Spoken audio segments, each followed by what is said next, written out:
अस्सलाम वालेकुम वरहमतुल्लाहि वबरकातुहू। उम्मीद करता हूँ आप सब खैरियत से होंगे। Welcome to my YouTube channel Vaidan Mustafa official. हम चलते हैं अपने अगले वीडियो नावल जन्नत के पत्ते असनिमर अहमद से। हमारी लास्ट लाइन ये थी, हाँ चलूंगी वो जरा सा मुस्कुराई, इसके बालों से कतरे अभी तक टपक रहे थे। आग से मत डरा करो, आग से उसे डरना चाहिए जिसके पास अल्लाह को दिखाने के लिए कोई अच्छा अमल ना हो। तुम तो इतनी अच्छी लड़की हो, तुम क्यों डरती हो भला। अब हम चलते हैं अपनी अगली लाइंस की जानिब। उसने वीरान निगाहों से आयशे का चेहरा देखा। जहन के पर्दे पे एक वीडियो लहराई थी और इसके नीचे लिखे कमेंट्स, मैं अच्छी लड़की नहीं हूँ, कोई लड़की बुरी नहीं होती, बस इससे कभी कभी कुछ बुरा हो जाता है और तुमसे बहुत कुछ अच्छा भी तो हुआ है ना। तुमने एक अमीर और ताकतवर शख्स के लिए अपने शोहर को नहीं छोड़ा, तुमने वफा निभाई, इससे बड़ी अच्छाई क्या होगी।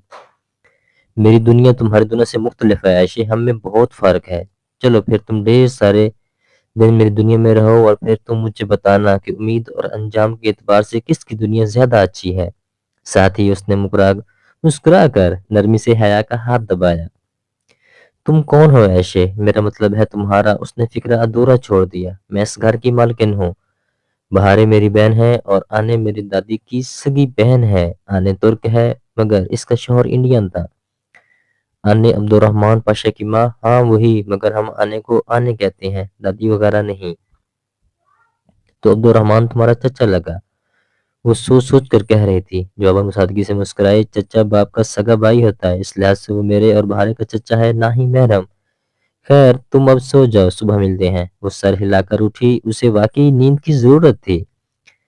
ऐशी गुल ने कहा था कि सफेद महल की मालकिन वो है, इसलिए वो इधर रुक गई थी। जहनी और जिस्मानी तौर पे वो कतन इतनी सेहतयाब नहीं थी कि वो वापस जाती। अभी वो अकेली नहीं रहना चाहती थी, उसे कोई सहारा चाहिए था। उसने 3 औरतों को अपना सहारा बना लिया। आने आजकल इस्तांबुल गई हुई थी और पीछे घर में सिर्फ वो 2 बहनें इसके साथ थीं।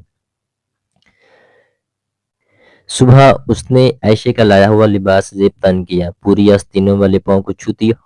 हाँ वाइट मैक्सी जिसका गला गर्दन तक बंद था और जगह जगह सफेद नन्हे नन्हे मोती लगे थे। बाल चेहरे के एक तरफ डाले और दोनों पैरों से मैक्सी की जरा सी उठाए लकड़ी की जीनें उतर रही थी।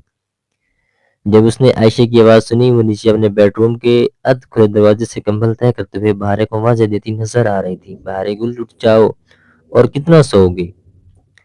फिरोजी स्कार्फ और स्कर्ट ब्लाउज पे लंबा स्वेटर पहने वो बाहर जाने के लिए तैयार थी। 5 मिनट और ऐशी गुल।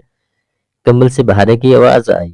हमारी उम्मत के सुबह के कामों में बरकत होती है। बहारे जो अलल सुबह रोजी की तलाश में निकलती हैं, इनका रिस्क बढ़ता है। जो पढ़ते हैं इनका इल्म बढ़ता है और जो सोते रहते हैं इनकी नींद बढ़ जाती है और फिर वो सारा दिन सोते ही रहते हैं। बहारे मुंह बिसोती कंबल फेंक कर उठ खड़ी हुई। ऐशे इसका कंबल भी तह करने लगी। तुम हमारे साथ चलोगी हया। बहारे ने मंदी मंदी आंखों से उसे चौखट में खड़े देखा तो पूछ उठी, हाँ अभी तुम जंगल जाओगी। नहीं, पहले हम सफीर की मम्मी की तरफ जाएंगे, मुझे जरा काम था इनसे, ठीक है ना। ऐशे ने तायद चाही। श्योर, उसने शाने इश्का दिए। वो खुद को इन 2 बहनों के रहमो करम पे छोड़ चुकी थी। ये सब किस लिए।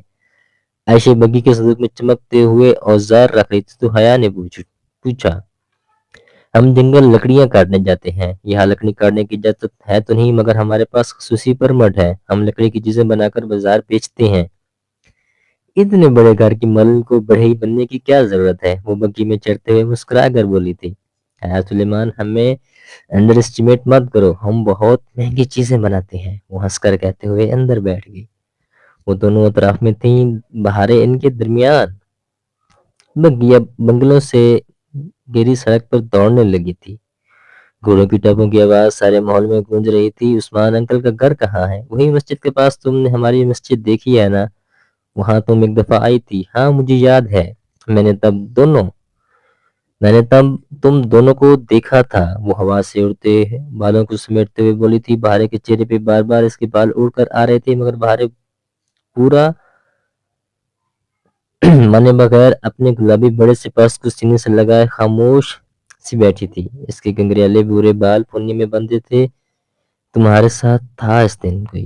عائشہ نے آنکھیں بند کر کے لمحے بار کو جیسے یاد کیا، فیروزی اسکارف میں اس کی بری سبز آنکھیں اب نیلی سبز لگ رہی تھیں۔ ہاں وہ میرا کزن ہے اور شوہر بھی۔ اچھا تھا، عائشہ مسکرا دی۔ وہ بھی جواباً ذرا سا مسکرائی۔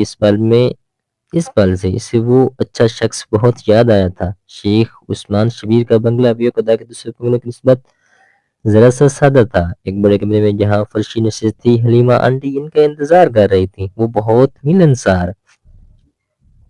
بہت خوبصورت خاتون تھیں، شلوار قمیض پہ بڑا سا دوپٹہ چہرے کے گرد لپٹے۔ وہ پہلے ہی نظر میں اسے بہت اچھی لگی تھی۔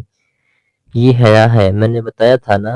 عائشہ قالین پہ ان کے سامنے دوز انو ہو کر بیٹھ گئی۔ دونوں کے درمیان ایک چھوٹی میز تھی جس پہ عائشہ نے اپنا ہاتھ رکھ دیا۔ حیا اور بہاریں ایک طرف بیٹھ گئی۔ میں جانتی ہوں، مجھے اچھا لگا کہ تم حیا کو ساتھ لائی ہو۔ وہ مسکرا کر عائشہ کے ہاتھ کی پشت پہ اسپرے کر رہی تھی۔ حیا جو مسکرائی، پھر بہاریں نے قریب بھی بہت دھیمی سی سرگوشش کی۔ یہ کیا کر رہی ہے؟ آج چاند کی 21ویں تاریخ ہے نا، آج عائشہ اپنا خون نکلوائے گی۔ ابھی دیکھنا آنٹی اس کے ہاتھ میں بلڈ سے کٹ لگائیں گی۔ اس نے بے یقینی سے بہارے کو دیکھا اور پھر قدرے فاصلے پر بیٹھی عائشہ اور حلیمہ آنٹی کو اس کی ہاتھ کی پشت پہ کچھ لگا رہی تھی۔ عائشہ کی اس جانب کمر تھی سو وہ ٹھیک سے دیکھ نہیں سکتی تھی وہ کیا کر رہی ہیں۔ تقریباً 10 منٹ بعد عائشہ اٹھی تو اس کے ہاتھ کی پشت پہ ایک گول سخت نشان سے بنا تھا۔ وہ یک ٹک اس کے ہاتھ کو دیکھے گئی۔ یہ کیا؟ اس نے ناسمجھی سے عائشہ کو دیکھا۔ بہت عرصہ ہو گیا ہے میں نے کپنگ سنگی لگوانا نہیں کروائی تھی، سوچا آج کروا لو۔ تم نے کبھی کروائی ہے یہ تھراپی؟ اس نے نفی میں سر ہلتے ہوئے لاشعوری طور پہ اپنا ہاتھ پیچھے کر لیا۔ تم کیوں کرواتی ہو؟ وہ ابھی تک دزدیدہ نگاہوں سے عائشہ کے ہاتھ کو دیکھ رہی تھی۔ اور ہم ملتے ہیں اگلی ویڈیو میں۔ اب سب سے گزارش ہے میرا یوٹیوب چینل وجدان مصطفیٰ آفیشل ضرور سبسکرائب کریے گا، کیونکہ یہ سب آپ کی سپورٹ سے ہی ممکن ہوگا۔ اللہ حافظ۔